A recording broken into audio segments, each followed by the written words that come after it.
ஓம் சகனா பவது சகனோ புனக்து சக வீர்யம் கரவாவகை தேஜஸ்வினாவதீதமஸ்து மா வித்விஷாவகை.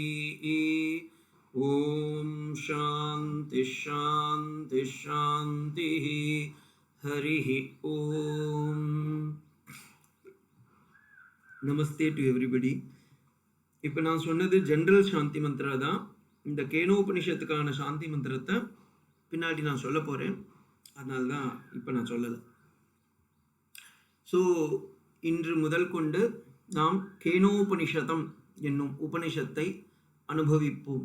பட் அதற்கு முன்பு எங்கே இந்த கேனோபனிஷதம் என்பது வருகின்றது, எப்படி இது தோன்றியற்று, இது வேதத்தில் எந்த சாக்கையில் உள்ளது, அது மட்டுமல்ல இந்த கேனோபனிஷத்தில் எத்தனை அத்தியாயங்கள் உண்டு, எத்தனை மந்திரங்கள் உண்டு போன்ற முன்னுரையாக நாம் இன்று இதை காண்போம். எல்லாம் வல்ல அந்த இறைவனை நாம் வணங்கி நம் குருமார்களையும் ஆத்தியாத்மிக, ஆதிபௌதிக, ஆதி தெய்வீக என்னும் 3 விதமான தடங்களையும் தாண்டி எல்லாம் வல்ல அந்த பரம்பொருளின் வேதத்தை உணர நாம் முயற்சிக்கின்றோம். உங்கள் அனைவருக்குமே தெரியும், வேதம் என்பது 4: ரிக்வேதம், யஜுர்வேதம், சாமவேதம், அதர்வண வேதம் என்று. ஒவ்வொரு ரிக்வேதம் என்பது மந்திர பிரதானமாக உள்ளது. மந்திரங்களே அது முதலாக உள்ளது. முதல் மந்திரமே பார்த்தீங்கன்னா அக்னிமீலே புரோகிதம் யஜ்ஞஸ்ய தேவம் ருத்விஜம் என்று தொடங்கும். அப்ப இந்த மந்திரங்கள் எல்லாமே பார்த்தீங்கன்னா மந்திர பாகம். அப்ப ஒவ்வொரு மந்திரங்களும் மந்திர பாகத்தை உடையது. அதே போல இந்த ஒவ்வொரு வேதத்திற்கும் 4 உட்பிரிவுகள் உண்டு. கிளாசிபிகேஷன் இங்கிலீஷ்ல போட்டிருக்கு. சம்ஹிதா பாகம், பிராமணம், ஆரண்யகம், உபனிஷதம், எப்படி 4ஆக பிரிப்பார்கள். இதில் சம்ஹிதா பாகத்துல நிறைய சுக்தங்கள்லாம் கூட வரும். பிராமணம்ன்றதுல சில கதைகள் எல்லாம் வரும். ஆரண்யகம் என்பதில் சில ரிஷிகளுடைய சம்வாதம் அல்லது டெக்ஸ்ட் ஆர் கான்வர்சேஷன் வரும். உபனிஷதம் என்பது வேதத்தின் அந்தமாக உள்ளது, வேதாந்தம் என்று இருப்பது.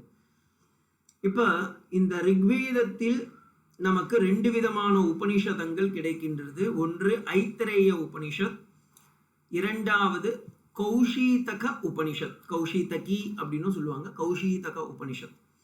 இந்த ரிக்வேதத்தில் உள்ள மொத்த மந்திரங்கள் எத்தனை என்றால் 10,552. இது எல்லாமே உங்களுக்கு நான் பிபிடியாவும் லிங்காகவும் கொடுத்துட்றேன். ஸோ நீங்கள் உட்காந்து நோட்ஸ் எடுக்கிறதா இருந்தாலும் சரி, இல்லை சுவாமிஜி நாங்கள் அப்படியே பார்த்து பைஹார்ட் பண்ணிடுவோன்னு உங்களை சாமர்த்தியத்தை பொறுத்து, ஸோ அப்படியே நான் கொடுத்துட்றேன். ஆனால் நீங்கள் எடுத்துக்கலாம், பின்னாடி பிபிடியாவும் கொடுத்துட்றேன். ஸோ மந்திரங்கள் மொத்தம் பார்த்தீங்கன்னா ரிக்வேதத்தில் இருப்பது 10,552 மந்திரங்கள். 1028 சாப்டர்ஸாவோ சுக்தா அப்படின்னு சொல்லுவாங்க. சுக்தாக்கள் என்றால் ஸ்துதிகளாகவும் இது உள்ளது. அடுத்து யஜுர்வேதம். யஜுர்வேதம் என்பது யஜுர் அப்படின்னாவே சாக்ரிஃபிஷியல் அப்படின்னு அர்த்தம். யாகம், யக்ஞம். அந்த யக்ஞம்ன்ற வார்த்தை யஜுஷ்ல இருந்து தான் வந்தது. அப்ப இந்த யஜுர்வேதம் என்பதும் சம்ஹிதா பாகம், பிராமணம், ஆரண்யகம், உபனிஷதம் என்று 4 பிரிவுகளை கொண்டது. இதில் இந்த யஜுர்வேதத்திற்கு ஒரு சிறப்பு என்னவென்றால் அதற்கு கிருஷ்ண யஜுர்வேதம், சுக்ல யஜுர்வேதம் என்று 2 உள்ளது. அந்த கதையெல்லாம் உங்களுக்கு சொல்லியிருக்கேன். இதில் வரக்கூடிய உபனிஷதங்கள் முக்கியமாக நிறைய உபனிஷதம் இருக்கு. ஆனால் நமக்கு ரொம்ப முக்கியமான உபனிஷதம் என்று பார்த்தால் ஈஷாவாஸ்ய உபனிஷதம், கத உபனிஷதம், ஸ்வேதாஸ்வதர உபனிஷதம், பிருஹதாரண்யக உபனிஷதம். இதில் இந்த ஈஷாவாஸ்ய உபனிஷதம் நம்ம ஆல்ரெடி ஓரளவுக்கு இன்ட்ரோடக்ஷனில் பார்த்துருக்கோம். கடோபனிஷத் பூரணமாக அத்தியனமாயிருக்கு. எல்லாம் சுவாமி நாங்கள்லாம் ஃபிங்கர் டிப்ஸில் வச்சுட்டு இருக்கோம் அப்படின்னு சொல்கிறீங்க. ஸ்வேதாஸ்வதர உபனிஷதம் இன்னும் நாம் துவங்கவில்லை. பிருகதாரண்யக உபனிஷதம் நம்ம ஓரளவுக்கு இன்ட்ரோடக்ஷன்ல பார்த்துருப்போம்.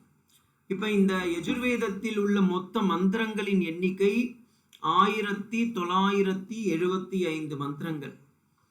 அதில் 40 அத்தியாயங்கள் உள்ளது.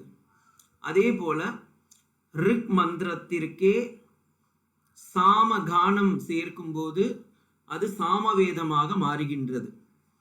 அப்படி நமக்கு சாமவேதமாக இருக்கக்கூடியதிலும் சம்ஹிதா பிராகம், பிராமணம், ஆரண்யகம், உபனிஷதங்கள் என்று 4 பிரிவுகள் உள்ளது.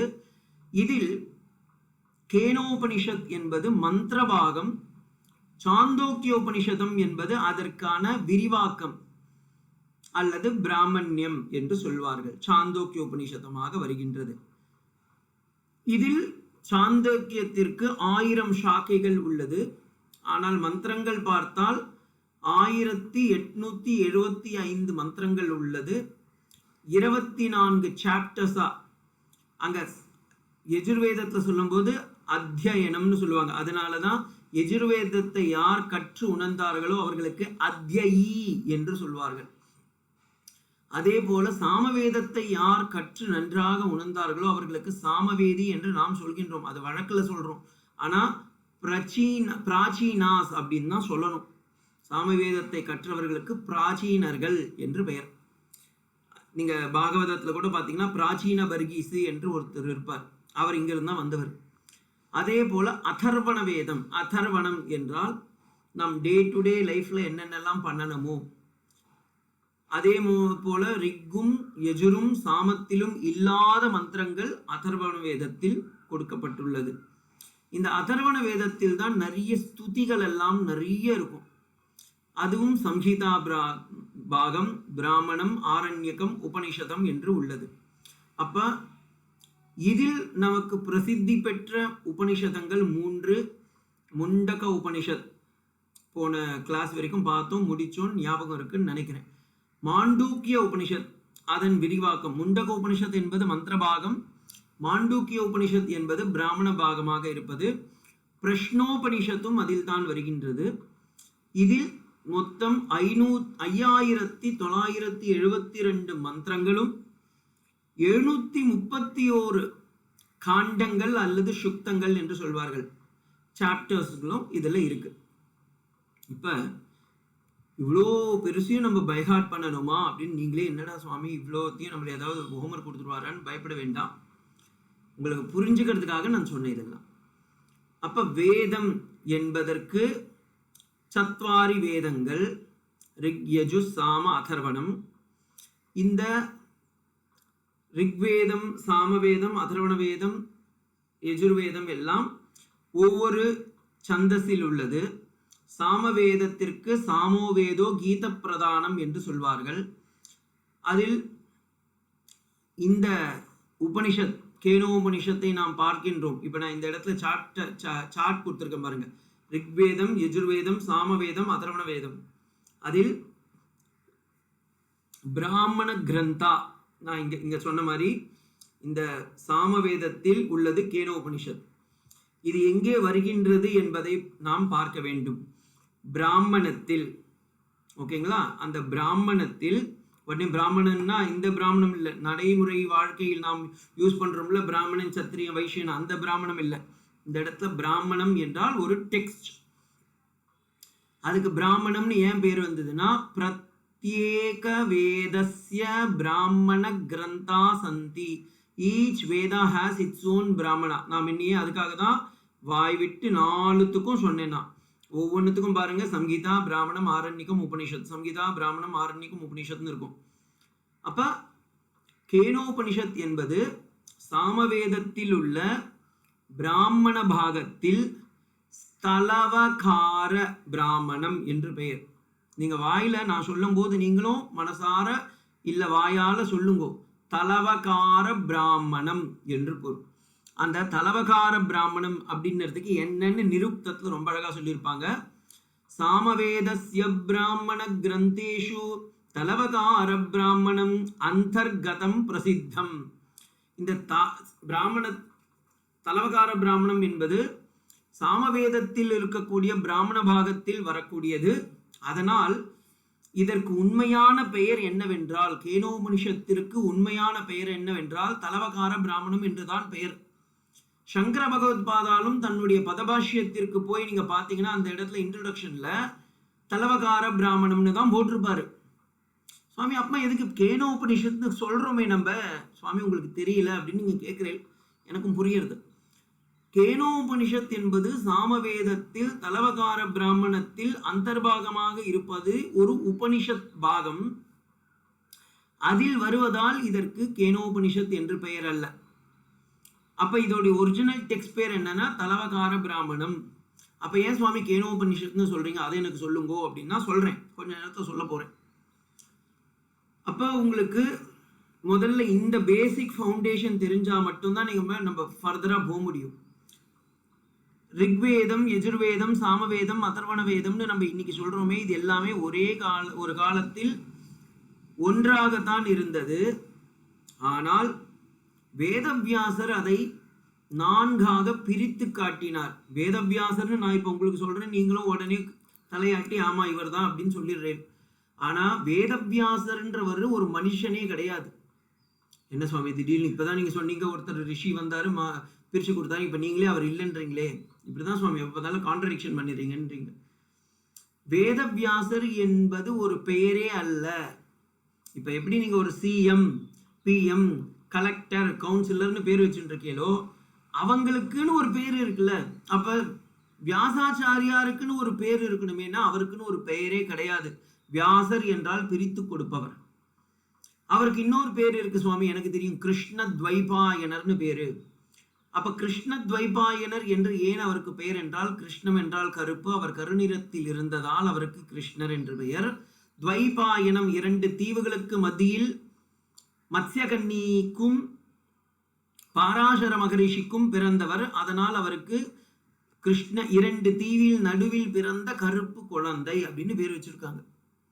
அப்ப கிருஷ்ண துவைபாயனர் என்று பெயர். இல்ல சுவாமி பாதராயணர்னு அவருக்கு ஒரு பெயர் இருக்கேன்னா, பத்ரிகாசிரமத்தில் இளந்த பழம் மரத்தின் கீழே இருந்து தவம் புரிந்து அவர் இந்த மந்திரங்களை எல்லாம் கற்று உணர்ந்து கேட்டதால் அவருக்கு பாதராயணர் என்று பெயர்.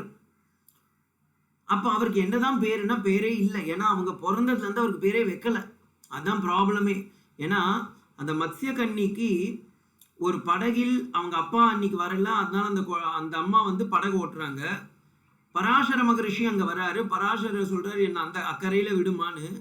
இந்த அம்மா ரொம்ப அக்கறையோட அந்த சுவாமியை படகுல ஏத்தின்ட்டு அக்கறையில விடலான்னு போனா இவர் மனம் ஒருமித்து அந்த பெண்ணை கல்யாணம் செய்து கொள்கின்றார். அந்த பெண்ணுக்கு பிறந்த குழந்தை தான் இது. உடனே அவங்க என்ன சொல்றாங்க, 2 பேரும் அந்த குழந்தையை நாம் அங்கேயே விட்டு போயிடலாம்னு சொல்லி விட்டுட்டு போயிடுறாங்க. அந்த குழந்தைக்கு கருப்பன்னு பேர் வச்சிருக்காங்க. 2 தீவுக்கு நடுவுல பிறந்தவன் பேர் வச்சிருக்காங்க. பிரித்து கொடுத்தவன் என்று பெயர் வைத்தார்கள். ஆனால் உண்மையில் அவருக்கு எந்த பெயரும் கிடையாது. அவர் யாருடைய அவதாரம் என்றால் சாக்ஷாத் விஷ்ணுவுடைய அவதாரம். எங்க சுவாமி இருக்கு, நீங்களே சொல்றீங்களா அப்படின்னா,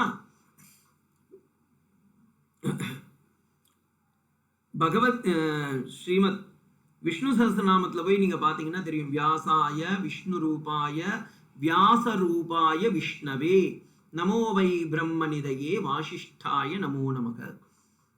அந்த வாசிஷ்ட மகரிஷியோடைய பரம்பரையில் வந்த இந்த வியாசர் சாக்ஷாத் விஷ்ணுவாக இருக்கக்கூடியவருக்கு என்னுடைய நமஸ்காரம். அப்ப இந்த 4 வேதங்களையும் பிரித்து கொடுத்தவர் வேதவியாசர். அவர் என்ன பண்ணிட்டார், தன்னாலேயே இவ்வளோத்தையும் பிரிக்க முடியாது. ஏன்னா எவ்வளவு மந்திரம் இருக்குன்னு நம்ம இப்பதான் கொஞ்ச நேரத்துக்கு முன்னாடி பார்த்தோம். எவ்வளோ டோட்டல் மந்திரம் இங்க கொடுத்துருக்கேன் பாருங்க, கீழே உங்களுக்கு தெரியுதுன்னு நினைக்கிறேன். இந்த இடத்துல டோட்டல் மந்திரம் கொடுத்துருக்கேன். 20,379 மந்திரங்கள் இப்போது நம்மிடம் இருக்கக்கூடியது, வேதத்தில் இருக்கக்கூடியது, நம்ம கிட்ட இப்ப பிரிண்டட் மெட்டீரியல் இருக்கிறது. Total number of chapters 1823. ரொம்ப இம்பார்ட்டன்ட் உபனிஷத்துன்னு பாத்தீங்கன்னா 12 உபனிஷத். ஆனா எண்ணிலடங்கா உபனிஷத்து உள்ளது. நமக்கு கிடைத்துள்ள உபனிஷத்துக்கள் 108. அதில் சங்கர பகவத்பாதாருடைய பாஷ்யம் இருப்பது 12. ஈஷகேன கட பிரஷ்ன முண்ட மாண்டூக்கிய தித்திரி ஐதரேயம் சாந்தோக்கியம் பிருகதாரண்யகம் ஸ்ததான 10 உபனிஷத்துக்கள். அது அல்லாமல் ஸ்வேதாஸ்வேதர உபனிஷத்தும் கௌஷீதக உபனிஷத்துக்கும் அவர் சங்கரபாஷ்யம் இருக்கு அப்படின்னு சொல்றாங்க. ஓகேங்களா? அது அவர் தான் இல்லையான்றது அது கான்ட்ரடிக்ஷன், அது நமக்கு போக வேண்டாம். அப்ப இந்த 4 வேதங்களை வேதவியாசர் பிரித்து கொடுத்தார். அதில் ஒவ்வொன்றையும் அவர் என்ன பண்ணிட்டார், ஒவ்வொரு ரிஷிகளுக்கு காப்பிரைட் கொடுத்துட்டார். நீங்க அதை வந்து பண்ணுங்கன்னு. இப்ப நம்மளே முண்டகோபனிஷத் கிளாஸ் எடுத்தோம். அதுக்கப்புறமா நம்ம சீடர்கள் எல்லாம், குருவை மிஞ்சிய சீடர்கள் எல்லாம் ஒவ்வொருத்தரும் வந்து ஒவ்வொரு சாப்டரையும் வந்து அவங்க சொன்னாங்க.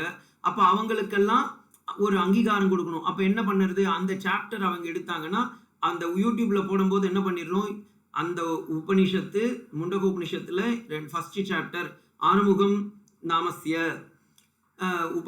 முண்டக உபனிஷத்தில் 2வது அத்தியாயம் முரளிதர சுவாமி நாமஸ்ய அப்படின்னு நம்மளே அவங்களுக்கு கொடுத்துறோம்ல. அதே போல இந்த 4 வேதங்களையும் வேதவியாசர் பிரித்து தங்களுடைய ஒவ்வொரு ரிஷிகளுக்கும் அதை கொடுத்து விட்டார். அவங்க யாரு, அவங்க மூலமா இந்த ஷாக்காலாம் விரிவடைந்தது. அப்ப ரிக்வேதத்தில் 6 ஷாக்கைகள் உள்ளது, முக்கியமா 6 ஷாக்கைகள் உள்ளது.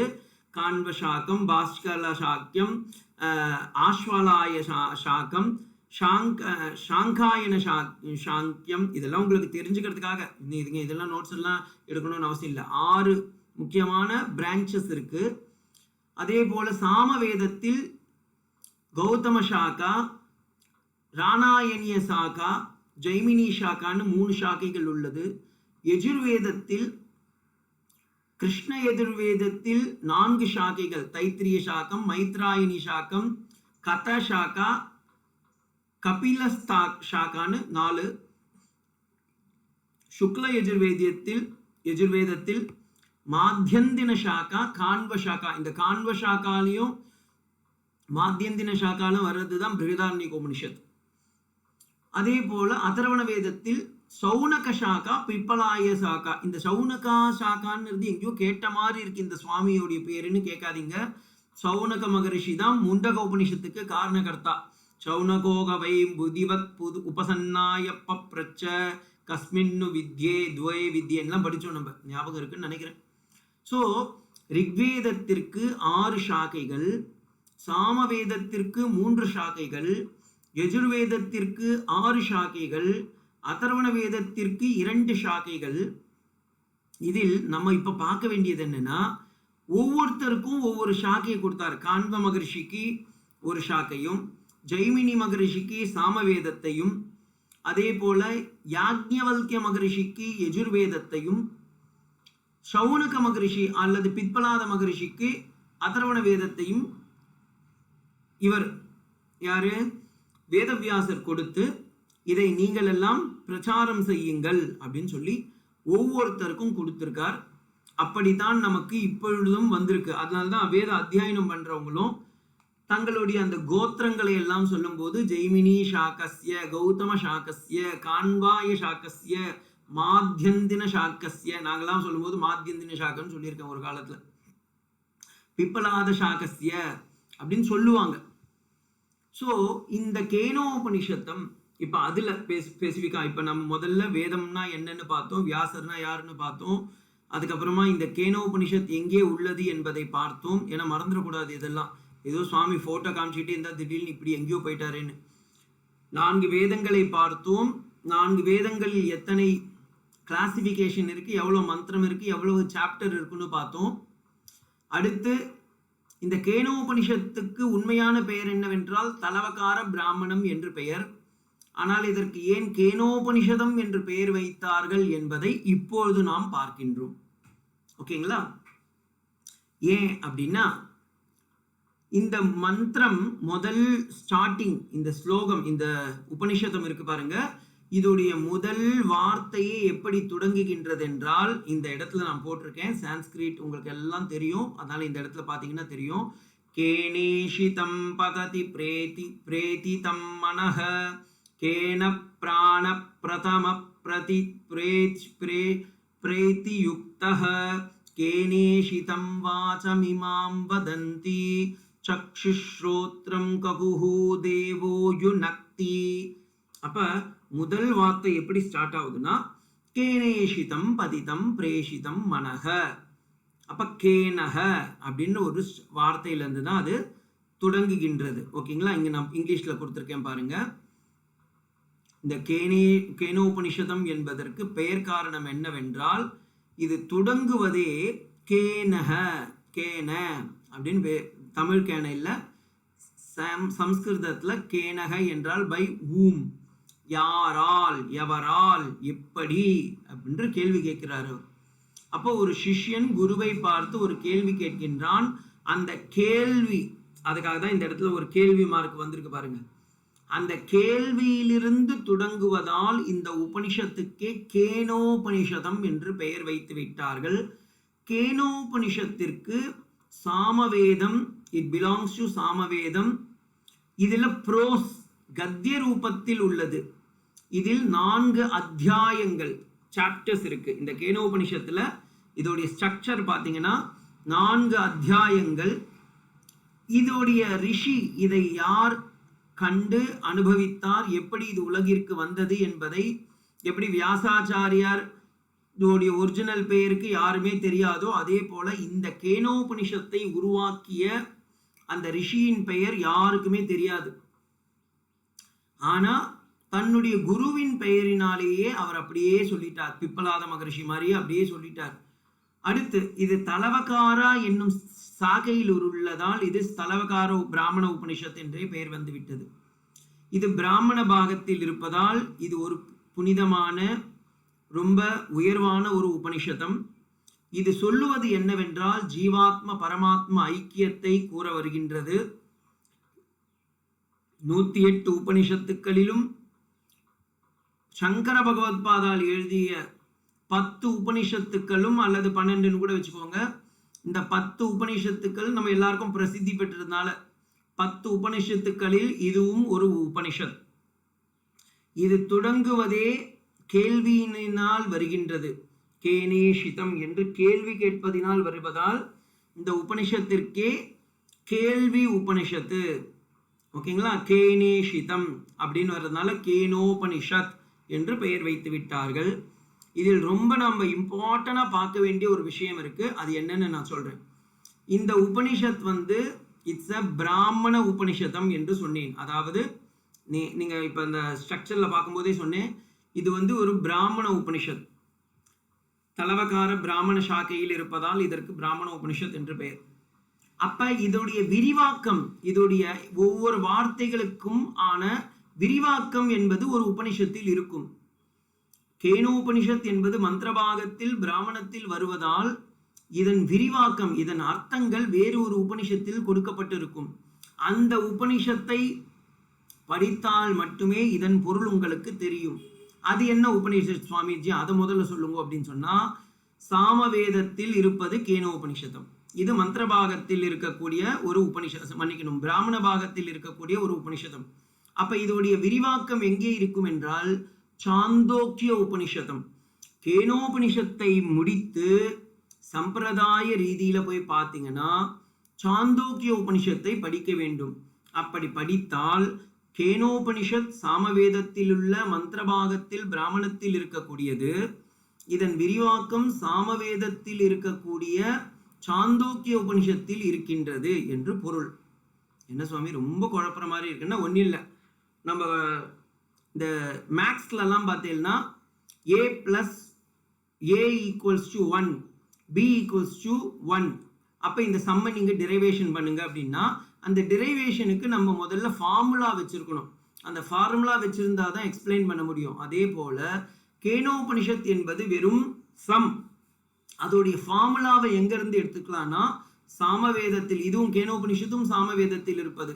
அப்ப இதோடைய விரிவாக்கமும் சாமவேதத்திலேயே இருக்கும், சாந்தோக்கிய உபநிஷத்தில் இருக்கின்றது. அப்ப இதை படிச்சுட்டு நீங்க அதை படிக்கும்போது ஓ இதை தான் இந்த மந்திரம் எல்லாம் சொல்லுதா அப்படின்னு விரிவாக நாம் அனுபவிக்க முடியும். ஸோ இதுதான் கேனோபனிஷத்து. இப்பயே உங்களுக்கு எத்தனை பேர் நீங்க வருவீங்கன்னு எனக்கு தெரியல. என்னால் முடிஞ்ச அளவுக்கு நான் எக்ஸ்பிளைன் பண்றேன். சாமவேதத்தில் இருப்பதால் இது ஒரு தனி இது. ஏன்னா பகவானே கண்ணனம்பிரான் கீதையில் சொல்லும் போது வேதானாம் சாமவேதோஸ்மி என்று சொல்கின்றார். அப்ப பகவானுக்கு ரொம்ப பிடித்த ஒரு உபனிஷதம் என்னவென்றால் சாமவேதம். அந்த சாமவேதத்தில் இருக்கக்கூடிய ஒரு உபனிஷதம் கேனோபனிஷதம். அப்போ நம்ம அந்த கேனோபனிஷத்தை படிப்பதால் பகவான் கண்ணனும் நம்மேல் காருண்ய மழையை பொழிவான் என்பதில் கொஞ்சம் கூட கருத்து வேறுபாடே இல்லை. அப்போ இந்த உபனிஷத்தை நான் இது வரைக்கும் பார்த்ததை ஒரு சினாப்சிஸ், ஒரு சின்ன ஒரு இதுவாக சொல்கிறேன். வேதங்கள் என்ன 4. அதில் நாம் சாமவேதத்தில் பிராமண பாகத்தில் பார்க்கின்றோம். அதில் கேனோபனிஷத் என்று வருகின்றது, தலவகார பிராமணத்தில் இருக்கின்றது. ஏன் இதற்கு கேனோபனிஷதம் என்று பெயர் என்றால், இந்த உபனிஷதம் தொடங்கும் போதே கேனேஷிதம் பததி பிரேஷிதம் மனக என்று வருகின்றது. அப்படி ஒரு கேள்வியோடு, அதை நான் பின்னாடி எக்ஸ்பிளைன் பண்ண போகிறேன், அதனால நீங்கள் இப்போ கவலைப்பட வேண்டாம். அது தொடங்குவதே ஓப்பனிங் மந்த்ராவே ஓப்பனிங் பேட்மேனே ஒரு கொஷினோடு வரான்னா அதையே அதை எடுத்துக்கிட்டு, அப்போ அந்த உபனிஷத்தா கேனோ உபனிஷத்பா, அந்த உபனிஷத்தா அவன் கேள்வி கேட்டானே அந்த உபனிஷத் தான் அப்படின்னு அந்த கேள்வியே அந்த உபனிஷத்துக்கு ஒரு பேர்மயமாக மாறிவிட்டது. இதில் 4 அத்தியாயங்கள். முதல் அது எப்படி பிரிச்சிருக்காங்கன்னு நான் இந்த இடத்துல போட்டிருக்கேன், உங்களுக்கு ஃபோக்கஸ் பண்ணாதான் வரும்னு நினைக்கிறேன். First chapter 1 to 5 mantras, second chapter 6 to 9 mantra, third chapter 10 to 18 mantra, fourth சாப்டர்னது 19 to 34 மந்த்ராஸ். அப்போ இந்த மந்த்ராஸ் நான் ஏன் சொல்கிறேன்னா, இந்த ஸ்ட்ரக்சர் இருக்குது பாருங்கள், மொத்தமே 4 அத்தியாயம், 4 சாப்டர்ஸ் இருக்குது. இதில் 4 சாப்டரும் 4 விதத்தில் இருக்கும். என்னன்னா, முதல் சாப்டரில் ஃபர்ஸ்ட் சாப்டரில் போய் பார்த்தீங்கன்னா ஒரு கேள்வியோடு தொடங்குகின்றது. 2வது அத்தியாயத்தில் அதற்கான பதில் கிடைக்கின்றது. 3வது அத்தியாயத்தில் ஒரு கதை ரூபமாக, ஒரு யக்ஷி அப்படின்ற ஒரு கதை ரூபத்தின் மூலமாக அது விரிவாக்கமாக சொல்லப்படுகிறது. 4வது அத்தியாயம் இந்த பிரம்மனை உணர்வதனால் நாம் எப்படி உணர வேண்டுமெனில் என்னென்ன சாதனைகள் செய்ய வேண்டும் என்பதை 4வது அத்தியாயம் காமிக்கிறது. இதுல இந்த கேனோபனிஷத்துக்கு ஒரு ஸ்பெஷாலிட்டி இருக்கு. எல்லா உபனிஷத்துமே ஸ்பெஷல் தான் ஒவ்வொரு ரீதியில. அதுல இந்த கேனோபனிஷதம் என்பது சங்கர பகவத் பாதாளுக்கு ரொம்ப ரொம்ப ரொம்ப ரொம்ப பிரீத்தியானது. சங்கரர் அப்படின்னா முதல்ல யாருன்னு தெரியணும், எல்லாருக்கும் தெரிஞ்சிருக்கும். ஸ்ருதி ஸ்மிருதி புராணானாம் ஆலயம் கருணாலயம் நமாமி பகவத் பாதம் சங்கரம் லோக சங்கரம். இந்த உலகத்திற்கு மங்களம் தர வேண்டி கைலாயத்தில் உள்ள சங்கரன் நம் காலடி, தமிழ்நாட்டு பாரத தேசத்தில் உள்ள காலடி, கேரளாவில் உள்ள காலடி என்னும் ஊரில் ஜனித்தவர். அவருக்கு சங்கராச்சாரியார் என்று பெயர், ஆதிசங்கரர் என்று பெயர். இந்த சங்கராச்சாரியார் இந்த 1008 உபனிஷத்துக்களை 108 உபனிஷத்துக்களாக கோர்த்து அந்த 108 உபனிஷத்தை 10 உபனிஷதங்களாக தலை கட்டி அந்த 10 உபனிஷத்துங்களை ஒரு அடித்தளமாக இட்டு அதற்கு அந்த 10 உபனிஷத்துக்களும் ஸ்ருதி வாக்கியம் அல்லவா, அந்த ஸ்ருதி வாக்கியங்களை கொண்டு நியாய தர்மத்தை ஸ்தாபனம் செய்தார். நியாய தர்மம் என்பது பிரம்மசூத்திரம் என்று சொல்வார்கள். அப்ப சங்கர பகவத் பாதால் பிரம்மசூத்திரத்துக்கு எக்ஸ்பிளனேஷன் கொடுக்கும்போது அவர் எடுத்து கையாண்டது 10 உபனிஷத்துக்களும் மகாபாரதத்தின் நடுவே உள்ள பகவத்கீதை என்னும் ஸ்மிருதி வாக்கியத்தையும் கொண்டு ஸ்ருதி பிரஸ்தானம் என்னும் 10 உபனிஷத்துக்களையும் ஸ்மிருதி பிரஸ்தானம் எனப்படும் பகவத்கீதையையும் கொண்டு நியாயப்பிரஸ்தானமாகிய பிரம்மசூத்திரத்தை நிலைநிறுத்தி அத்வைத வேதாந்தத்தை உத்தாரணம் செய்தவர் சங்கர பகவத் பாதால். அப்போ உங்களுக்கு சங்கர பகவத் பாதால் யாருன்னு இப்போ உங்களுக்கு தெரியும், அப்போ தெரியலனாலும் இப்போ தெரியும். இந்த சங்கர பகவத் பாதாலுக்கு ஒரு ஸ்பெஷாலிட்டி இருக்கு. இந்த உபனிஷத்துல அந்த 10 உபனிஷத்துக்களுக்கு அவர் பாஷ்யம் செய்தார், எக்ஸ்பிளனேஷன் பண்ணார், கமெண்ட்ரி பண்ணார்னு சொன்னேன்ல, விரிவா அதற்கு வியாக்கியானம் எழுதினார் என்று சொன்னேன். வியாக்கியானம்னு வேறு, கமெண்ட்ரினா வேறு. நீங்கள் புரிஞ்சுக்கிறதுக்காக நான் ஈஸி இங்கிலீஷை யூஸ் பண்ணுறேன். அப்புறமா சுவாமி என்ன இது நீங்கள் கமெண்ட்ரின்னு சொல்கிறீங்க, இட் இஸ் டிஃப்ரெண்ட் ஃப்ரம் வியாக்கியானம்னு சொல்கிறாதீங்க. பாஷ்யம் என்றால் ஆங்கிலத்தில் கமெண்ட்ரி என்று சொல்வார்கள். அதனால் நீங்கள் புரிஞ்சுக்கிறதுக்காக நான் அந்த கமெண்ட்ரின்ற வேர்டையே யூஸ் பண்ணுறேன். சங்கர பகவத் பாதால் ஒவ்வொரு 10 உபனிஷத்துக்களுக்கும் பகவத்கீதைக்கும் வியாக்கியானம் செய்து விரிவாக்கம் செய்து எக்ஸ்பிளனேஷன் கமெண்ட்ரி எழுதும்போது ஒவ்வொரு ஸ்லோகம், சில இடத்துல மட்டும் பகவத்கீதையில் ஒரு 2-3 ஸ்லோகத்துக்கு மட்டும் டபுள் டைம் எழுதியிருப்பார். டபுள் டைம்னா ஃபார் எக்ஸாம்பிள் நான் உங்களுக்கு சொல்கிறேனே, நஜாயத்தே மிரியதே வா கதாச்சித்ன்ற ஒரு ஸ்லோகத்துக்கு 2 கமெண்ட்ரி எழுதியிருப்பார். கர்மண்ய கர்ம எப்பஷேத் அகர்மணிச்ச கர்மய அப்படின்ற ஸ்லோகத்துக்கு 2 கமெண்ட்ரி எழுதியிருப்பார். அதே போல் நான் சும்மா என் மைண்ட் ஆன் த ஸ்பாட் என்ன மனசில் வருதோ நான் அதை சொல்லிட்டு இருக்கேன். நிறைய இருக்குது, அது இல்லாமலாம் இல்லை. அதே போல் உத்ரே ஆத்மானம் அவசாதைன்ற ஸ்லோகத்துக்கும் 2 கமெண்ட்ரி எழுதியிருப்பார். 2 கமெண்ட்ரினா அவரே அந்த எக்ஸ்பிளனேஷன் கொடுக்கும்போது மக்களுக்கு இது போதாது என்று இன்னும் தெளிவு வர வேண்டும் என்பதற்காக 2 முறை அவர் அர்த்தம் செய்திருப்பார். நிலைநாட்டி அத்வைதத்தை நிலைநாட்டி அதற்கு அர்த்தம் செய்திருப்பார். அப்படி ஒவ்வொரு ஸ்லோகங்களுக்கு வேணா எழுதியிருக்கலாம். ஆனால் எல்லா மொத்த உபனிஷத்துக்களுக்கும் பகவத்கீதைக்கெல்லாம் அப்படி எழுதலை சங்கர பகவத்பாதால். ஆனால் இந்த கேனோபனிஷத்திற்கு மட்டும் சங்கர பகவத்பாதால் 2 விதமாக பாஷ்யம் செய்திருக்கின்றார். பாஷ்யம்னா என்ன? எக்ஸ்பிளனேஷன் ஆர் கமெண்ட்ரி அப்படின்னு. அப்போ 2 விதமான கமெண்ட்ரி பண்ணியிருக்கார். அவருடைய அந்த கமெண்ட்ரியை பார்த்தீங்கன்னா 2 புக்கு இருக்கும்.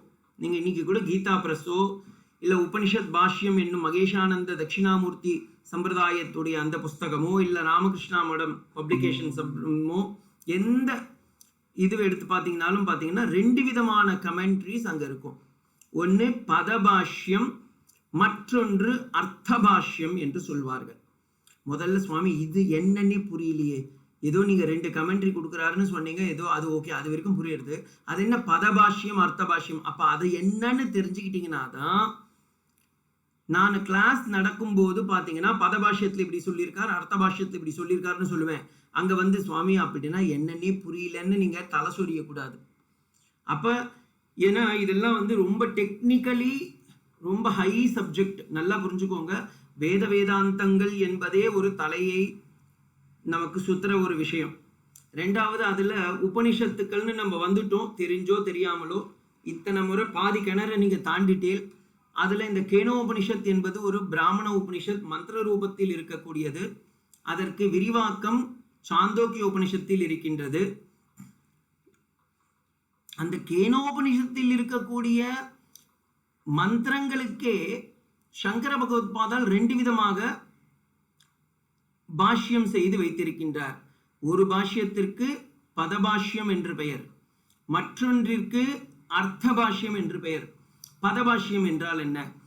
ஒரு ஸ்லோகம் எடுத்துக்கிட்டிங்கன்னா ஒவ்வொரு வேர்ட் பை வேர்டு, ஒவ்வொரு வார்த்தையாக அதோடைய டிரைவேஷன் சொல்லி அது எப்படி அது உருவாயிற்று, என்ன சந்தி, என்ன சமாசா, என்ன காரகம், எந்த விபக்தியில் உள்ளது, எப்படி இதை கிராமட்டிக்கலி கரெக்டாக வந்திருக்கு, அதோடைய மீனிங் என்ன என்பதை நான் உங்களுக்கு புரியறதுக்காக இங்கிலீஷில் சொன்னேன். இதை தமிழ்லலாம் சொன்னால் ரொம்ப குழம்பிடுவேன். அப்போ ஒவ்வொரு வார்த்தையும் எடுத்துக்கொண்டு அந்த வார்த்தையை புரிய வேண்டி இலக்கண ரீதியாகவும் அதன் சொல் அகராதி ரீதியாகவும் அந்த எழுத்துக்களின் உள் மதிப்பு என்ன என்பதை கொண்டு அதை சம்ஸ்கிருதத்தில் தன்னுடைய அத்வைத வேதாந்தத்தை நிலைநாட்டி வேண்டி பதமாக ஒவ்வொரு வார்த்தையிலும் செய்வதற்கு பதபாஷ்யம் என்று பெயர். நான் எக்ஸ்பிளைன் பண்றேன், ரொம்ப தலை சுடிய வேண்டாம், கஷ்டப்பட வேண்டாம். அர்த்தபாஷ்யம் என்றால் அந்த மொத்த ஸ்லோகத்தின் அர்த்தங்களுக்கு அதோடைய ஸ்லோகம்னு ஒரு ஸ்லோகம்னு எடுத்தீங்கன்னா அந்த ஸ்லோகத்துக்கு ஒரு அர்த்தம் இருக்கும்ல, அந்த அர்த்தத்திற்கு பாஷ்யம் செய்வார்கள், எக்ஸ்பிளனேஷன் செய்வாங்க, பதத்துக்கெல்லாம் போக மாட்டாங்க. ஃபார் எக்ஸாம்பிள் உங்களுக்கு இன்னும் கூட தெளிவாக சொல்கிறேன். இப்போ இந்த கேனோபனிஷதம் என்றது தான் நம்ம பார்த்துட்டு இருக்கோம். இங்கே தான் நமக்கு பிரச்சனை இருக்குது. கேனோபனிஷத்துன்னு ஏன் அதுக்கு பேர் வந்ததுன்னு சொன்னேன்? முதல் ஸ்லோகமே கேனேஷிதம் பததி பிரேஷிதம் மனகன்னு இருக்கு. இங்கே நான் கொடுத்துருக்கேன் பாருங்க இங்கிலீஷில். கேனேஷிதம் பததி பிரேஷிதம் மனகன்னு இருக்கு. அப்போ இந்த ஸ்லோகத்திற்கே நாம் பதபாஷ்யம் அர்த்தபாஷ்யம் எப்படி பண்ணலான்னா, சங்கர பகவத்பாதால் எப்படி பண்ணியிருக்காருன்னு சொல்கிறேன். கேனேஷிதம், ஓகேங்களா? இப்போ இதை ஸ்பிளிட் பண்ணுவார். கேன ஈஷிதம் பததி பிரேஷிதம் மனஹ. இது கேனேஷிதம் அப்படின்னு ஒரே வார்த்தையாக இருக்குது. அதை ஸ்பிளிட் பண்ணிங்கன்னா கேன.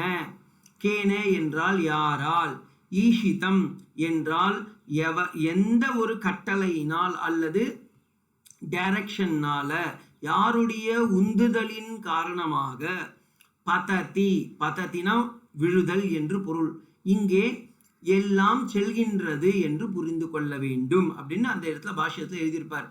பிரேஷிதம், பிரேஷிதம் என்றால் பை இம்பெல்டு, ஓகேங்களா, by sent forth, by whose condition it is ton.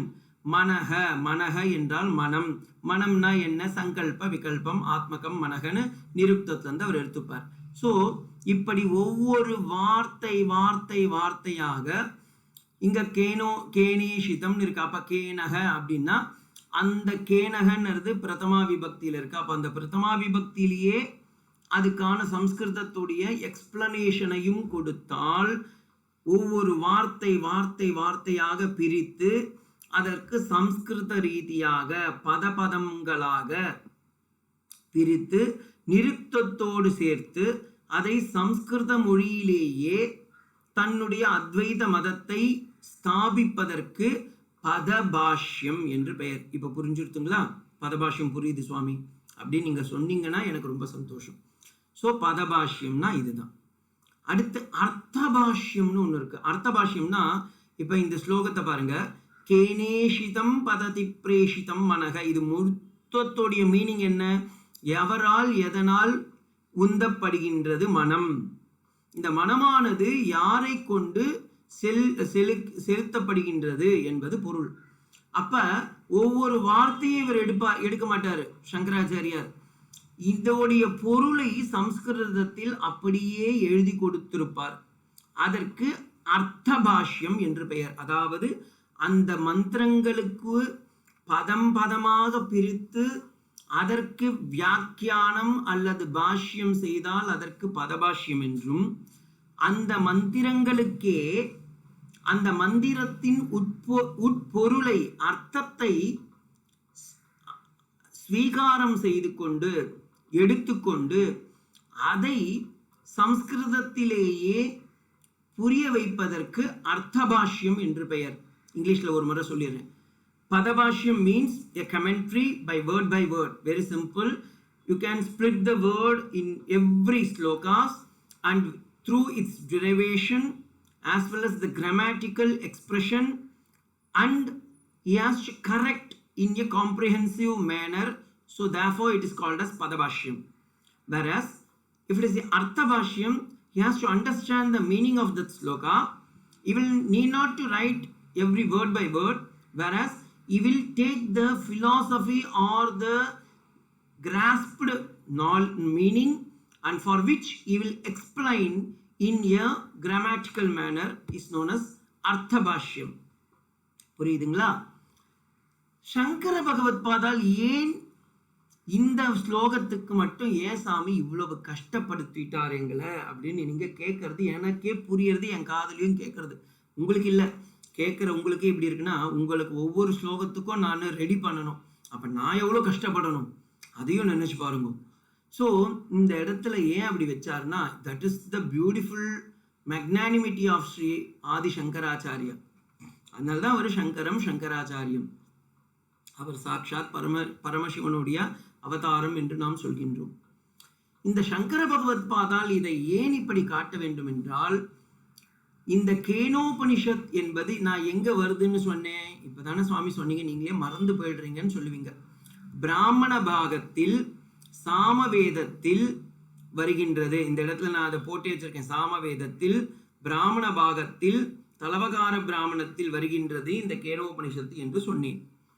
பிராமண பாகத்தில் இருப்பது அனைத்தும் வேதங்களாகத்தான் இருக்கும். வேதத்துல பிராமண பாகம்ன்றது என்னன்னா கர்மாவை செய் இப்படிதான் வரும்.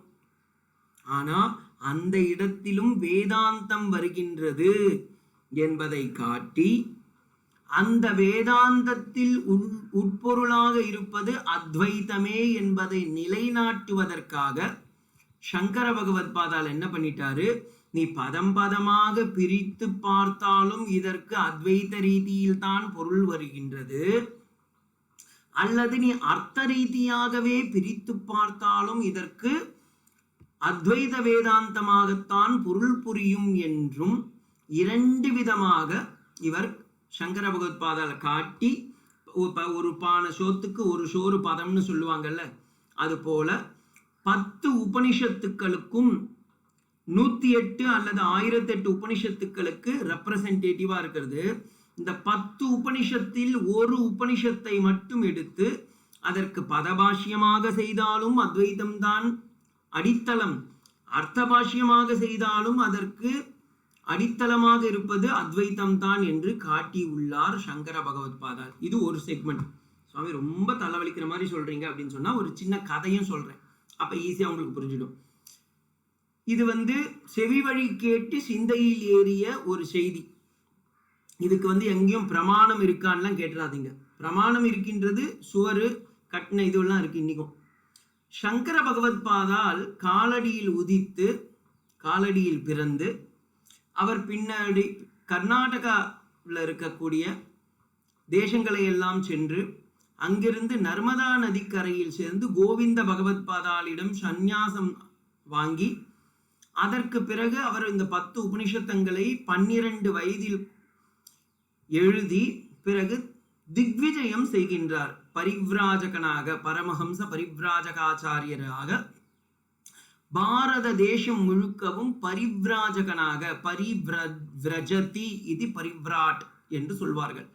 அதாவது காஷாய துண்டு ததபின முண்டம் காஷா பிண்டம் என்று ஒரு காஷாய வஸ்திரத்தை அணிந்து கொண்டு கமண்டலமும் ஏகதண்டையாகவும் ஒரே ஒரு கோலை கையில் ஏந்தி கொண்டு பாரத தேசத்தை சஞ்சாரம் செய்து கொண்டு சுற்றி அலையும் பொழுது அவர் சிதம்பரத்திற்கு வருகின்றார். சிதம்பரம் சிச்சபை, அதோடைய உண்மையான பெயர் என்ன? திருமுக்கூடல்னு சொல்லுவாங்க. முக்கூடல், திருமுக்கூடல்ன்றது தான் அதோடைய ஒரு ஒரிஜினல் பெயர்.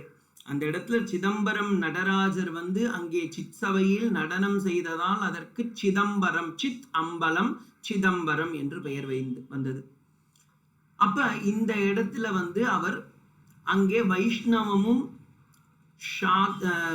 சைவமும் சேர்ந்து இருப்பது. ஒரு பக்கம் நடராஜர் தில்லைவாழ் அந்தணர்கள் அடியாருக்கும் அடியேன் என்று சைவ நெறி ஓங்க, நம் சிற்றபை கனக சபேஷன் குஞ்சித பாதம் ஒரு காலை தூக்கி ஆடல் அழகனாக இருந்து கொண்டிருக்கின்றார். மற்றொரு புறம் 108 திவ்ய தேசத்தின் ஒன்றான கோவிந்த பெருமாள் சயன கோலத்தில் ஆடல் அரசனின் அற்புத நாட்டியத்தை அங்கே படுத்த நிலையில் சயன திசையில் கண்டு ஆச்சரியம் பூண்டிருக்கின்றார். அப்ப நீங்க சிதம்பரத்துக்கு போனீங்கன்னா இது not only it is for Chidambaram Natarajar கோவில், இட் இஸ் ஆல்சோ ஃபார் 108 திவ்ய தேசம் ஆஃப் பெருமாள் கோவில். அங்க ஒரு பக்கம் பெருமாள் இருக்கார், இன்னொரு பக்கம் சிவன் இருக்காங்க. அவங்க 2 பேரையும் நம்ம தரிசனம் பண்ணிடலான்னு சங்கர பகவத் பாதால் ஆதிசங்கராச்சாரியர் அங்க போய் தங்குறார். அங்கே தங்கி இந்த கேனோபனிஷத்தை அவர் அந்த எங்கெங்கெல்லாம் போனாரோ அங்கெல்லாம் நோட்ஸ் எடுத்துட்டு இருப்பார். டெய்லி அந்த 10 உபனிஷத்துக்களும் நோட்ஸ் எடுத்துட்டு இருக்கார்.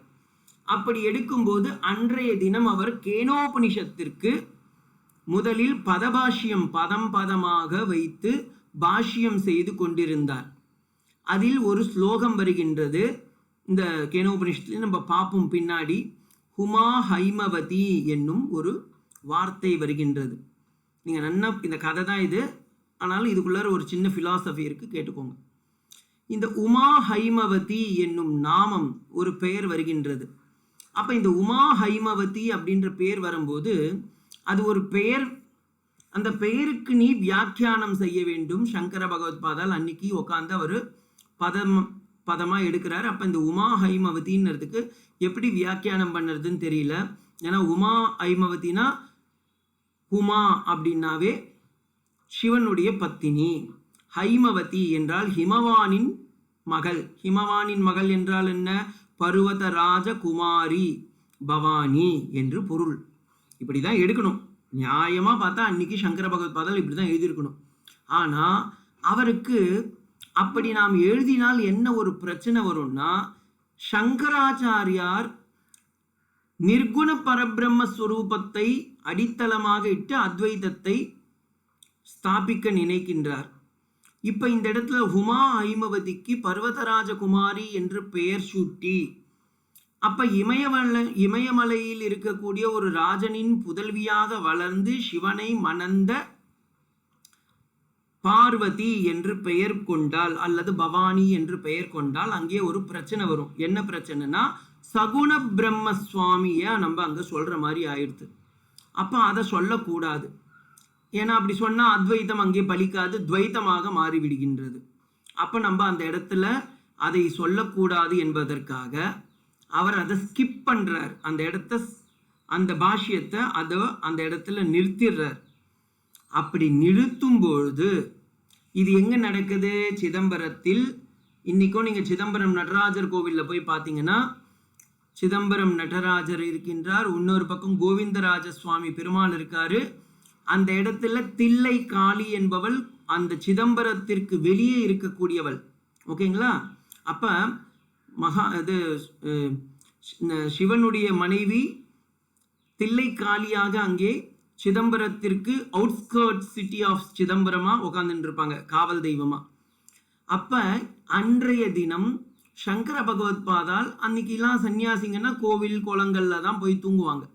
அப்போ அவர் நைட் ஆயிடுது, இரவாகின்றது, படுத்து உறங்கலாம் என்று போகும்போது அங்கே ஒரு அஷரீரி சப்தம் கேட்கின்றது. அஷரீரி, அஷரீரி, உடல் அல்லாமல் சப்தம் மட்டும் கேட்பதால் அதற்கு அஷரீரி என்று பெயர். அஷரீரின்னு சொல்லிடுறோம் நம்ம தமிழில். அஷரீரி கேட்கின்றது. அந்த அஷரீரி கேட்ட பிறகு இவர் உடனே எழுந்துக்கிறார். சங்கர பகவத்பாதாலும் ஒரு சன்னியாசி, எதிரிடா இது திடீர்னு ஒரு சப்தம் கேட்குறதுன்னு சொல்லிட்டு, யாருமா நீ அப்படின்னு கேட்குறார். அப்போ அந்த பர்வதராஜகுமாரியான பார்வதி பவானி சாக்ஷாத் பரமேஸ்வரியே சங்கராச்சாரியாரை, சங்கரா, மற்றவங்களுக்கெல்லாம் நீ வேணா ஆதிசங்கனாகவும் நீ அத்வைதத்தை ஸ்தாபிப்பவனாகவும் இருக்கலாம் அல்ல, ஆனால் நான் உன்னுடைய தாய் அல்லவா, என்னை கூட நீ உனக்கு இந்த பாஷ்யத்தில் புறக்கணிக்க வேண்டுமா அப்படின்னு ஒரு கேள்வி கேட்டதாகவும், அதனால் சங்கரர் வெசனிச்சு, ஐயோ நாம் இப்படி ஒரு தவறு செய்யக்கூடாது, நம்ம என்னதான் இருந்தாலும் இந்த சகுண பிரம்மத்திற்கும் முக்கியத்துவம் கொடுக்க வேண்டும் என்பதற்காக அவர் என்ன பண்ணார், அந்த இடத்தில் உமா ஹைமவதி என்ற இடத்தில் பிரம்மபுத்ரி, பிரம்மகுமாரி அப்படின்னு பேர் வச்சிருப்பார். சாக்ஷாத் பிரம்மஸ்வரூபிணி அப்படின்னு ஆனந்தகிரி டீகாவும் கொடுத்துருப்பார் அதுக்கு. அப்ப அந்த இடத்துல அந்த அம்பாள், அந்த பார்வதி தேவிக்கு பிரம்மஸ்வரூபிணின்னு பேரை வச்சு அதுக்கு எக்ஸ்பிளனேஷன் கொடுத்து அர்த்தபாஷ்யம், அம்மா இவ்வளவு அழகா நீங்க சொன்னதுக்காகவே நான் 2 விதத்திலும் பதபாஷ்யமும் எழுதுகின்றேன், அர்த்தபாஷ்யத்தையும் எழுதுகின்றேன், 2லும் அத்வைத்தத்தை ஸ்தாபித்து காண்பிக்கின்றேன்னு பார்வதியுடைய வேண்டுதலுக்கு இணங்கி சங்கர பகவத்பாதால் இந்த பாஷ்யத்தை மட்டும், இந்த மந்திரத்திற்கு, கேனோபனிஷத்திற்கு மட்டும் 2 விதமான பாஷ்யம் எழுதினார்கள் என்று செவிவழி கேட்டு எங்கள் சம்பிரதாயத்திலையும் சங்கராச்சாரியாருடைய சம்பிரதாயத்திலும் தட்சிணாமி சம்பிரதாயத்திலையும் இந்த கதை சொல்லுவாங்க. சுவாமி இதுக்கு பிரமாணம் இருக்கான்னா நீங்கள் சிதம்பரம் கோயிலுக்கு போய் பார்த்தீங்கன்னா அங்கே இருக்கக்கூடிய அந்த சிதம்பரம் நடராஜருடைய குளம் இருக்கும். அந்த குளத்திற்கு பக்கத்தில் ரொம்ப தொலைவில் அந்த வித்தின் தட் காம்பவுண்ட் வால், சிவனுடைய அந்த நடராஜருடைய அந்த வித்தின் த காம்பவுண்ட் வால் சிதம்பரத்திலேயே அம்பாளுடைய கோவில் இருக்கும். அந்த இடத்தில் அம்பாள் இங்கே சங்கரருக்கு காட்சி அளித்ததாகவும் இன்றும் அந்த இடத்தில் ஸ்ரீ சங்கராச்சாரியார் தங்கின மண்டபம் உள்ளது. ஒரு பெயிண்டிங்லாம் இப்போ அரிச்சு வச்சிருக்காங்க. சங்கராச்சாரியார் அந்த இடத்திலும் ஸ்ரீசக்கர யந்திரத்தை ஸ்தாபனம் செய்தார் என்றும் இன்றும் நாம் வணங்குகின்றோம். இதை ஏன் சொல்றேன்னா, அப்ப இந்த பாஷ்யத்திற்கு எத்தனை ஒரு மகோன்னதமான ஒரு பாஷ்யம், எத்தனை மகத்துவமான ஒரு உபனிஷத் இந்த கேனோபனிஷத். இதை நாம் கற்கின்றோம் என்றால் அதில் எத்தனை விதமான நலன்கள் நமக்கு இருக்கின்றது. அப்ப இந்த கேனோபனிஷத்துக்கான சாந்தி மந்திரம் என்ன சுவாமி? நான் கண்டிப்பா அதனா அட்லீஸ்ட் இன்னைக்கு நான் கத்துக்கணும் அப்படின்னு நினைச்சிங்கன்னா அந்த ஸ்லோகத்தை சொல்லி அதற்கு நான் எக்ஸ்பிளனேஷன் கொடுக்குறேன். ஒரு பக்கம் சான்ஸ்கிரிட்ல சொல்லி ஹிந்தியில் எக்ஸ்பிளனேஷன் கொடுத்துருக்கேன், இன்னொரு பக்கம் இங்கிலீஷில் இருக்கு. வேணும்னா பாருங்க, தமிழ்லையும் நான் காமிக்கிறேன். ஓம் ஆப்யாயந்து மமாங்கானி வாக் பிராணச்சக்ஷுஸ்ரோத்ரம் அதோ பலமிந்திரியாணி ச சர்வாணி சர்வம் பிரம்மோபனிஷதம் மாஹம் பிரம்ம நிராகுர்யாம் மாமா பிரம்ம நிராகரோத் அநிராகரணமஸ்வநிராகரணம் மே அஸ்து ததாத்மனி நிரதேய உபனிஷத்சு தர்மார்த்தே மயி சந்து தே மயி சந்து. ஓம் சாந்தி சாந்தி சாந்தி. ஹரிஹி ஓம். இந்த ஸ்லோகம் சாமவேதத்திற்கான சாந்தி மந்திரம். ஓகேங்களா? அப்ப இந்த ஸ்தலவகார உபனிஷத்தில் இருக்கக்கூடிய சாமவேதத்திற்கான சாந்தி மந்திரத்தை நாம் இப்பொழுது பார்த்தோம். இதுல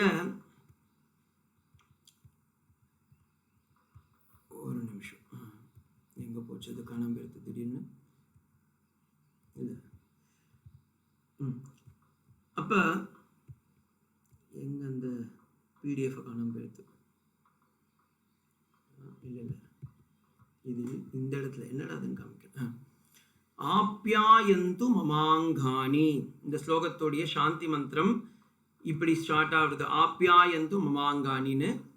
இது கேனோபனிஷத்தில் இருக்கக்கூடிய, இது சாமவேதத்திற்கு உட்பிரிவாக இருக்கக்கூடிய கேனோபனிஷத்திற்கும் சாந்தோக்கிய உபனிஷத்திற்கும் இந்த ஸ்லோகம் தான், இந்த மந்திரம் தான் சாந்தி மந்திரம். அப்ப இதை படிச்சிட்டிங்கனாவே நீங்க ரெண்டுத்துக்கும் அதே தான் சொல்ல போறீங்க. முதல்ல இது எப்படி ஸ்டார்ட் ஆகுதுன்னு சொல்றேன். மம அங்கானி, மம என்றால் என்னுடைய. ஓ பகவானே, அதை நீங்க சப்ளை பண்ணிக்கோங்க. ஓ பகவானே, இறைவா, என்னுடைய அங்கங்கள். அங்கங்கள் என்றால் என்ன? அவயவங்கள். என்னுடைய இந்திரியங்கள், கை காலு மூக்கு வாயு இருக்குல்ல, அந்த அவயவங்கள் எல்லாம் ஆப்யாயந்து, நன்றாக ஆற்றல் பெறட்டும். என்னுடைய அவயவங்கள் அனைத்தும் நன்கு ஆற்றல் படைக்க வேண்டும். இறைவா, என்னுடைய கை கால் முதலான இந்திரியங்கள் அனைத்தும் சக்தி பெறட்டும். எப்படியாப்பட்ட இந்திரியங்கள்? ஏதாவது நீ இந்திரியம்னு சொன்னா நீ எங்கன்னா புரிஞ்சுக்காம போயிட போறேன்னு இறைவன் கிட்டே சொல்றான்.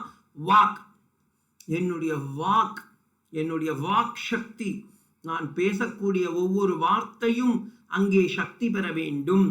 என்னுடைய பிராணன், பிராணன் என்றால் இங்கே முக்கிய பிராணன்.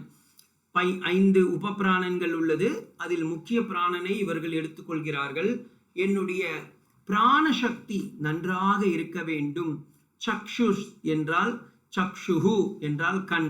என் கண்கள் இந்த வேதத்தின் பொருளை நன்றாக காண வேண்டும். ஸ்ரோத்ரம் என்றால் செவி. என்னுடைய செவிகள் இரண்டும் நன்றாக கேட்க வேண்டும். மற்றும் ச சர்வாணி இந்திரியாணி, எல்லா இந்திரியங்களும். வேற வேற இந்திரியங்கள் என்னென்ன இருக்கு? கர்மேந்திரியங்கள், ஞானேந்திரியங்கள், பஞ்சப்பிராணன். இப்போ இந்த ஸ்லோகத்தில் ஒரு பெரிய தத்துவம் இருக்கு. அவர் என்ன பண்ணிட்டார், வாக் அப்படின்ட்டார். அப்ப கர்மேந்திரியம், பிராணகன்றது பஞ்சப்பிராணன், சக்ஷுஸ் அப்படின்றது ஞானேந்திரியம். அதாவது வாக்பாணி பாதபாயு உபஸ்தா கர்மேந்திரியம், பிராணபான வியான உதான சமான அப்படின்ற பஞ்சப்பிராணன், சக்ஷுஸ்ரோத்ரம் அது ஞானேந்திரியம். அப்ப கர்மேந்திரியங்களும் ஞானேந்திரியங்களும் பஞ்சப்பிராணனும் மொத்தம் 15ம் எனக்கு நன்றாக சக்தி பெற வேண்டும் என்பதை அவர் என்ன பண்ணிட்டார், எல்லாத்துக்கும் ஒவ்வொரு சாம்பிள் பீஸ் எடுத்து பகவான் கிட்ட கொடுத்துட்டார். பகவானே, என்னுடைய அவயவங்கள் அனைத்தும் சக்தி பெற வேண்டும். எந்த அவயவங்கள், வாக் இந்திரிய மீன்ஸ் கர்மேந்திரியங்கள், அதனுடைய ரெப்ரசன்டேட்டிவா ஒன்று சொல்றேன். பஞ்சப்பிராணன் அதன் ஒரு ரெப்ரசன்டேட்டிவா பிராணன்னு சொல்றேன். சக்ஷுஸ்ரோத்ரம், அடுத்து ஞானேந்திரியங்கள், அதோடைய ஒரு ரெப்ரசன்டேட்டிவா கொடுக்கிறேன். அனைத்து இந்திரியங்களும் நன்றாக பலம் வேண்டும். எப்படியாப்பட்ட பலம் வேண்டும், அதோ பலமிந்திரியானிச்ச சர்வாணி, எல்லா இந்த உலகில் நிறைந்த ஆற்றலும் நான் பெற வேண்டும். எதற்கு பகவான் இப்ப கேட்பான், எப்பா உனக்கு ஏன்பா இவ்வளோலாம் வேணும், நல்லா தானப்பா இருக்கிற, இன்னும் ஏன்பா நீ சக்தி வேணும்னு கேட்கிறேன்னா, சர்வம் பிரம்மோபனிஷதம், என்னுடைய மனம் முழுதும் உடல் முழுதும் இந்த ஒவ்வொரு செல்லுலையும், செல்லுன்னா தமிழ்ல இல்லை இங்கிலீஷ்ல இருக்கிற செல், ஒவ்வொரு என் இரத்த ஓட்டங்களிலும் இந்த உபனிஷத்துக்களின் எண்ணங்களும் எண்ண அலைகளும் என்னுள் உதிக்க வேண்டும். சர்வமும் அனைத்தும் பிரம்மமயமாக மாறட்டும். அதுதான் இவர் வென்றார். சர்வம் பிரம்மோபனிஷதம், நான் பிரம்மமயமாக மாற வேண்டும். என் கை கால் கர்மேந்திரியம் ஞானேந்திரியம் பஞ்சப்பிராணன் அனைத்தும் பிரம்மமயமாக மாற வேண்டும். என்னை பிரம்மம் நிராகரணம் செய்யக்கூடாது. ஏனெனில் நான் சரீரம் என்ற எண்ணத்தை போக்கி என் அனைத்து கர்மேந்திரியங்களும் பிராணங்களும் பிராணமயமும் ஞானேந்திரியமும் பிரம்மமயமாக மாறட்டும். என்னை அப்பொழுதுதான் பிரம்மம் என்னை ஏற்றுக்கொள்ளும். சர்வம் பிரம்மோபனிஷதம் நாகம் பிரம்ம நிராகுர்யாத், என்னை பிரம்மம் நிராகரணம் செய்யக்கூடாது. திரும்பவும் சொல்றார், அனிராகரணம் மே அஸ்து, அனிராகரணம் மே அஸ்து. பகவானே, என்னை தள்ளி விடாதே அப்படின்னு பிரம்மத்துக்கிட்டே சொல்றார். என்னை எம்மா பிரம்ம மாதா, என்னை ஒதுக்கி விடாதே, உன்னுடைய அனுகிரகத்தோடு என்னை ஆட்கொண்டு விடு. உன்னுடைய உபனிஷத்துக்களை நான் இனிவரும் ஆன்லைன் சேவார்த்திகளுக்கு எடுத்து சொல்வதால் சொல்பவரும் கேட்பவரும் உணர்பவர்களும் அனைவரும் உபனிஷத்துக்களின் மேலான கருத்துக்கள் கூறப்பட்டுள்ள உபனிஷத்துக்களில் கூறப்பட்டுள்ள மேலான கருத்துக்களான தர்மம், அர்த்தம் போன்ற அனைத்து வஸ்துக்களையும் நான் நன்றாக புரிந்து கொள்ள வேண்டும். அது உன்னுடைய அருளினால் மட்டுமே நான் அடைய முடியும் அம்மா. அதனால் என்னை நீ ஏற்றுக்கொள், என்னை ஏற்றே தீர வேண்டும். மயி தேமயி சந்து, தேமயி சந்து. 2 முறை சுவாமி பிரிண்டிங் மிஸ்டேக் ஆயிருத்தான்னு கேட்காதீங்க. அந்த ரிஷியோடைய வினயம் பாருங்க. அந்த ரிஷி யாருன்னு தன்னுடைய பேரையே சொல்லிக்கல இந்த இடத்துல. அவர் அவ்வளவு வினயத்தோடு சொல்றார், என்னை ஏற்றுக்கொள்ளம்மா, என்னை ஏற்றுக்கொள் என்று அந்த பிரம்மத்திடம் பிரார்த்தனை செய்கின்றார். இறுதியாக 3 சாந்திகள், திரிவிட சாந்திகள் எதற்கு என்று உங்கள் அனைவருக்கும் தெரியும். ஆத்தியாத்மிக, ஆதி பௌத்திக, ஆதி தெய்வீக, இப்படி 3 விதமான சாந்திகள்.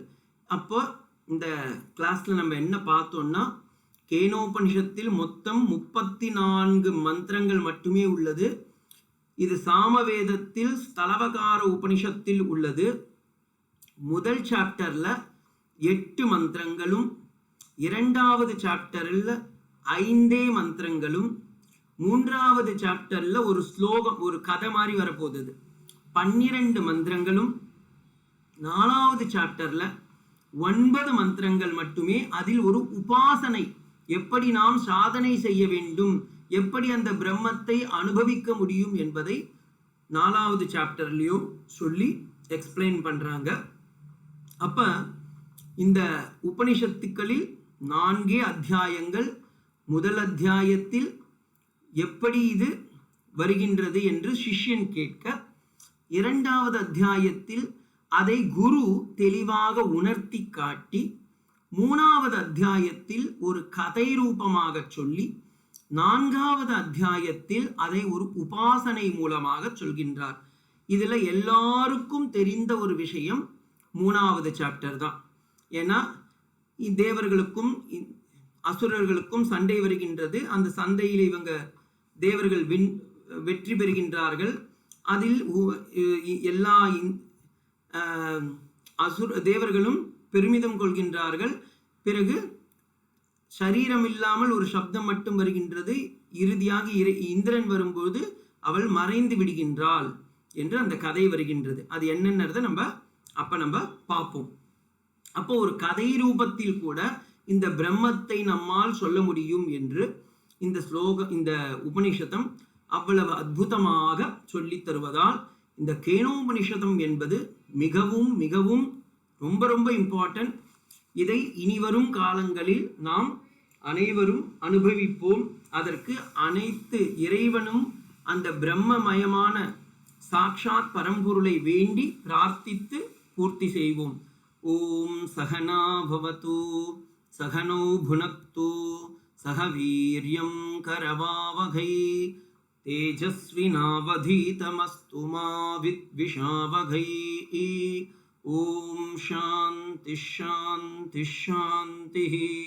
हरिः ओम तत्सत्। श्रीरामकृष्णार्पणमस्तु।